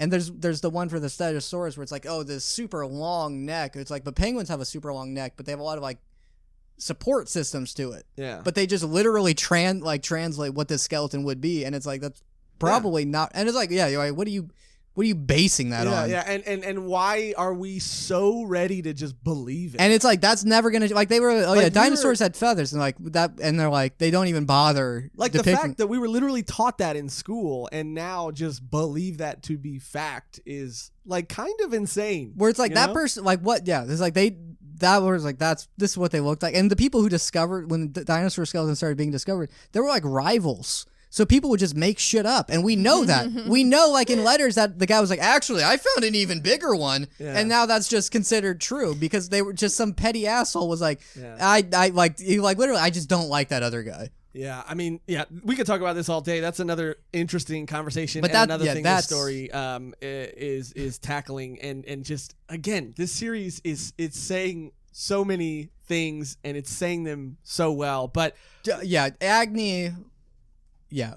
Let's. We're at the tail end of this confrontation. And, so pretty much, they're in the fucking. He's gonna beat up by Togata, and then all the fucking little rascals come down the fucking snow Alps, and they're like, "Hey, don't hurt him! Stop hurting him!" And then someone gets shot, and then he's like, forgive me. I have all these people that I have to protect, and they start protecting him. Basically, yeah, it gets to a point where Agni has this like hallucination, and he sees Luna, and Luna tells him, "You have to kill Doma. You have to kill Doma. You have You have to become Fire Punch." And all of a sudden, we see his face change. He remembers, still, and then like the other half of his face gets lighted on fire, and he becomes this like demon. Yeah. And he blacks out and comes to with his arm through Doma. God. And he's sitting in the ash of the village. And then the next chapter tells you what happened. And that is that he went into some sort of, daze. Dissociative thing. Yeah, he imagined being a hero and like he fucked everyone up. And being like, I get, you have your village, I have mine, Yeah. But he burns everyone. He had a psychotic breakdown. He had a psychotic breakdown, and it's all on camera. It's all on camera. Yeah, Togata's like, fuck, dude, that was crazy. It's like she wanted that, but when it happened, it was not as cool as she thought. Yeah, I actually didn't want that. And this vision, which is a vision, and we will find this out as we continue reading, but we are at the end now. This vision that is Luna, or that is maybe possibly this evolved person or another evolved person or something else. It could be anything, literally, because this is Fire Punch. This is Fujimoto. Leads him to the ice that Doma was fishing on. And because obviously Agni is on fire, he falls through the ice. And Togata comes to the rescue. That's what I don't understand. Like, he wasn't going to die. I mean, he can still drown. Yeah, he was gonna die. Let him die. That's the plan to kill Blessed. Is you cut their head off, put it in a box, throw it down the water. Like, you still need the oxygen to breathe. God. That's how you can kill it. And and he goes to the movie theater in the sky, and Togata shows up in this movie theater to save him. Because we forgot to mention too, like, he asks her what happens when you die, and she goes, "What, are you, a fucking kid?" And he goes, "I don't know what happens. Can you tell me?" And she goes, "It's like a movie theater, and you sit down and you get popcorn and you watch the credits go up, and it's really nice." And she just mentioning how the movie experience should go, and it made me want to go back to the fucking movie which is so funny because it's like, oh, that is like an old time thing that doesn't exist anymore. Yeah, I felt so weird watching him sit down and I would get popcorn. I was like, fuck, I wish that was me. Currently in our world, where our society is right now is very fucked. Yeah, and in this like purgatory, afterlife thing, Agni is a kid. He's that kid who, before he got burned to death, which is who this guy is. And he sits down and he sees Luna and he sits next to her, and then before he sits next to her, Togata throws his ass on the floor with all the popcorn everywhere. Yeah. And basically she tells Agni a little bit about herself, or she starts to tell him about herself, and then it cuts back to reality where she's like holding him underwater, which means she's on fire. And she is has a regenerative ability like Agni does, but because this is an eternal flame and Agni's chose to live, she chooses not to, basically. And at first they cheat a little bit because you think, oh, she's cool, she's fine, she's literally fine, look, she can get through anything, and then she just goes kind of down a speech and, that's right, I want to die. She puts a lot of thought into her last words because it's in her mind, this is a movie moment. So she thinks about what the perfect last her perfect last words would be. She goes through a couple versions of it. See you in hell. Yeah. When we were both cats. And then to your point where, you say, why don't you just let him die? I think, in some sort of weird strategic, last ditch effort to I don't even know if it's to fuck with Agni or because she loves Agni. But yeah, her last words are live again, which is what Luna told him, which is what his main reason for this existence of pure suffering. Bruh. Like, I got why? He's like, why would you fucking say that? I got teary-eyed for sure. Just like right when this happened, I was like, I literally was like, no, this is so horrible. And then this scene, he's just carrying her body, and then he realizes that the whole While he was gone, his whole village with all of his new followers and all of the disciples too, the bat guy, everybody, the eye patch bikini girl, everybody is wiped out, dead. They got consumed by the tree thing. They're just all dead. Didn't even get to see it happen. Didn't even get to see it happen, which is another thing I love about it, is that, you know, we did not get to see what happened at all. We might get to see that in the next volume, but I'm fine with not knowing, because just walking into that, the way it is powerful. The only ones who have survived was San and Naneto, because they left. I forgot what they were doing, but they left in a car. They went to go get something, and they're the only ones. And they're like, "Oh, that."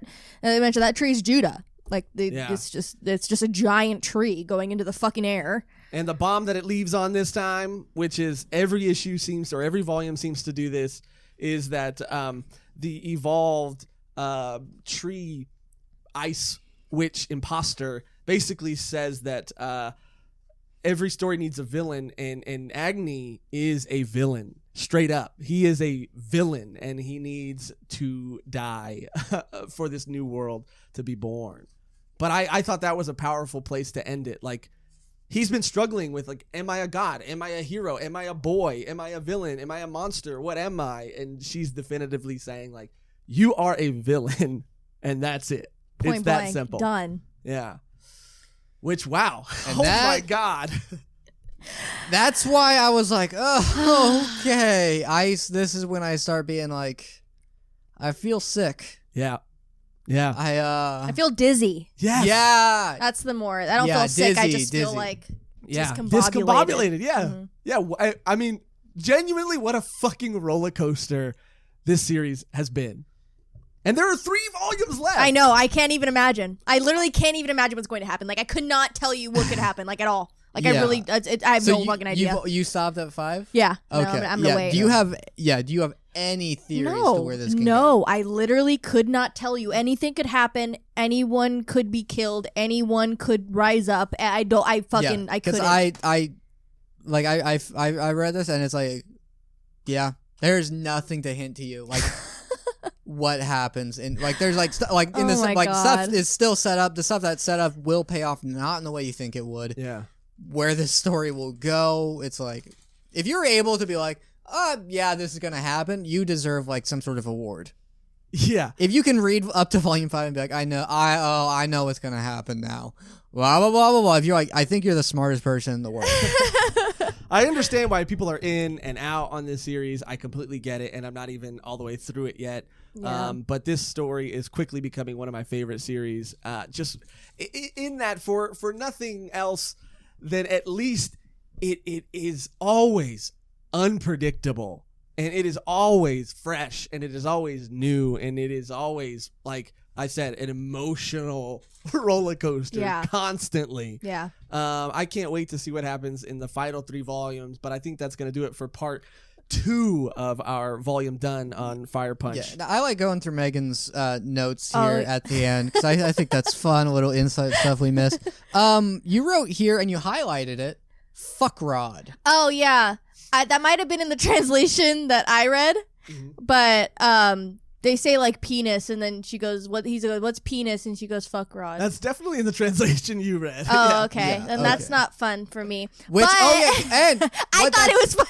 Oh, that's one of those interesting things that pays off, which is cool that you wrote that down, because Togata's teaching Agni, like, oh, here's how to talk. Say penis. That's this. Togata tells Agni to say a lot of male genitalia words. Yeah. Turns out the dramatic payoff for that is Togata is very interested in male genitalia. Yes, and it seems like a throwaway thing, but it actually does have significance. It seems like a dumb joke, yeah. But there's a reason Togata would say that kind of stuff. Everything gets paid off, man. I think we're coming very close to the 2-hour mark, so I still want to get through the Wonder Circle segment of this too. So. There was just some of the movie parts that I like an incredibly that reference to Spider-Man 2 when Togata's trying to stop the train. Yeah. And it's just being like, the Spider-Man did this and this, but I don't have webs, so I don't know if I can do that.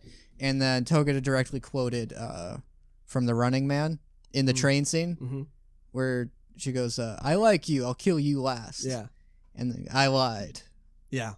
I mean, this series is fucking great, and hopefully in part 3 we'll have more time to talk about like how we feel about the series in its entirety, because we're going to be kind of going through a few less volumes. So it'll give us hopefully more time to really expand on our thoughts. If you have anything we may have missed or got wrong, tell us and we'll make those corrections for part 2. That's sort of the system of having a part 2 does, is you get to like be like, you guys were the dumbest assholes in the world about this subject. You can tell us and we will address it in part 2. Yes. Which, you know what else? Another thing about comments is we have them and we're going to read them. And now. Speaking of addressing comments, that leads us to this segment called the Water Circle, where we address comments that you have left on previous videos. And there's no sound today. And I'll just do it. Judgment, nice. Not the same effect, but still, it's okay. Your heart was in the right place. But we've all picked comments, and I don't know who wants to go first, but I can go first. Cody, you want to go first? This is by Monkey. And I thought this is like, and this is one of those things like, I like knowing this kind of stuff, and I like that people like comment this. Monkey said in a 2017 interview, Tatsuki Fujimoto and Hiroaki Samura, who is the author of Blade of the Immortal, Fujimoto mentioned that he always wanted to write a manga like it's a Korean movie, where one usually does not know what the director is thinking most of the time. It's definitely what this is. If that's what he was aiming for, he got it done. Yeah. Very Bong Joon-ho of him. And he specifically brought up the 2008 Korean movie The Chaser, which I might watch tonight. That'd be interesting to talk about in part 3 too. Yeah. Yeah. Where what was supposed to be the conclusion, where the main villain ends up captured by the hero, happens in 30 minutes of the film. So spoiler for them. Yeah. Well, speaking of Korean films, I don't know if you guys saw Parasite, but Jesus Christ. Yeah. That's an amazing movie. Yeah, I love that movie. Yeah, we saw Parasite together, didn't we? Yeah, and like, I don't know, all I knew was like, the cover there. I thought it was a live action thing for the anime Parasite. No. Okay. And I was like, the cover's no, weird. not at Okay, all. it's about like another family or something or whatever. I went in expecting that. Yeah, So it was cool. It's a great movie, right? Wild storytelling that they did. Fujimoto wanting to create works that evoke that sort of feeling of what will happen next, and he sure as hell did. That's true. With the deconstruction of typical revenge stories and constant subversion of readers' expectation, all absolutely true. And for those who don't know, Fire Punch was a pretty hot topic online in Japan when it first dropped. The professional mangaka likes the one for Tokyo Ghoul, one Hatsuki Murata for the One Punch Man, praising and recommending it. Recently, a famous Japanese actress, Minama Hamimio, I also recommended talking to it in a degree. They talked about it in an episode of Date My Daughter. I also know Chainsaw Man had a famous voice actor take a break from Twitter after one of the episodes came out because it was too emotionally draining for her. She needed a break. Wow, dude. Yeah, Cody. And who left that comment again, by the way? Monkey. Shout out to Monkey. That's Shout a great comment. Monkey. Yeah. Megan, what's your comment? Yes, I'll do this briefly. I have Ken Reeb. I think that's a B. Yeah, Ken Reeb, Patreon member. Shout out Ken Reeb. Thank you for the support. We love you very much. Ken said, I suggest Fumetsu no Anatai as a manga. Same creator that did Silent Voice, however, very different type of story. The story centers around an immortal creature kind of send to Earth. It'll get an anime next season, I believe. Yes, so this is actually on my watch list for next Did you season. say Dark Lord Bam? No. Dark Lord Bam is... Dark Lord Bam? Okay, I have another thing I want to say, but yeah, do yours and then Ken Reeb. Ken Reeb. I was completely off. Yeah, Ken Reeb is not... Yeah, it's way off. Completely different. I want to say this was on my watch list because it looked really cool, and I was interested in the synopsis, so it's cool. I would love to read it on the podcast and or watch it. Have you seen anything about it? Because it is on your watch list. Have you seen? Is there like any trailer, or is there any? I don't think there's a PV yet. I don't think there's a trailer. There is a promo art. I could pull it up so you guys can see it. It looks very cool. It's set in like the Arctic or something. I love that. And there's like a dog. I'm always a sucker for a good story with like a hero and an animal. It looked really cool, so I added it to the list. I like that hairstyle and the character. Yeah. Yeah, it looks beautiful. And what's it called again? What's the name of the series? Fumetsu no Anatai to Your Eternity. And the studio is going to be Brains Base, which did Durara. Oh. Which did Bakano. Oh wow, yeah, no, yeah. No, I think this is definitely a series that we're gonna read and definitely check out. A lot of good anime from the studio, so I'm excited. Yeah. You have one more, or do you want me to go? Well, because this person left a comment like when we started recording, Mm-hmm. and it's just a question that I think is something that can be answered. And this is Dark Lord. Bam. And what's the comment? When is the next review for the series? You can binge read this since the series is ending Monday.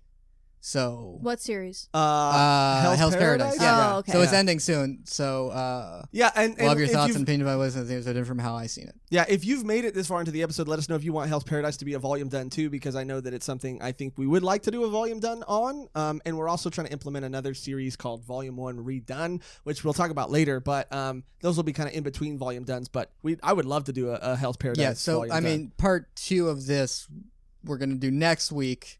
Part 3 of this. Oh, right, because Yeah. volume 1 is part 1. That makes sense. Yeah. So this volume done will be done next week. Who knows, man? Whatever has the most interest, or which I think Hell's Paradise is up there for one we're gonna do. Yeah. But we'll have a more conclusive answer In part 3. Yeah. Which we'll will know be, where we're at when we do part 3, which will come out next Thursday. So Yeah. Not the Thursday after you're not watching the this. day that this came out, Yeah. but next week, Yes. because that's the sequence of release dates. That's how time works. That's how time works. My comments are short and fun, and I just want to include them. The first one is by Josuke Yoshikage, and he says, or they say, that this is the only podcast I actually watch all the way through. Thank you very much. And the reason I decided to read this comment is because if you really do watch it all the way through, then you'll have stayed. Then you'll have stayed to hear us shout you out. So that's why I wanted to take a little bit of time to And read this comment. now, if you ever say that you didn't get a shout out, well, no, you didn't actually. Yeah, we'll watch the fucking whole- know. Yeah, exactly. We'll Now know we that know. you were. We know that you were just bluffing, bro. Yeah. And finally is another short one by Pura Vida Pink. Congrats on reaching 500 subs. You guys deserve it for the wonderful content you provide. Thank you so much. By the way, I started reading Pumpkin Night, Cells at Work, Code Black, and Chainsaw Man because of your awesome reviews. Which is cool, because that was the whole idea of doing Volume 1 reviews, is it would encourage you to read stuff without giving away too much of the story. Yes. Thank you so So- much.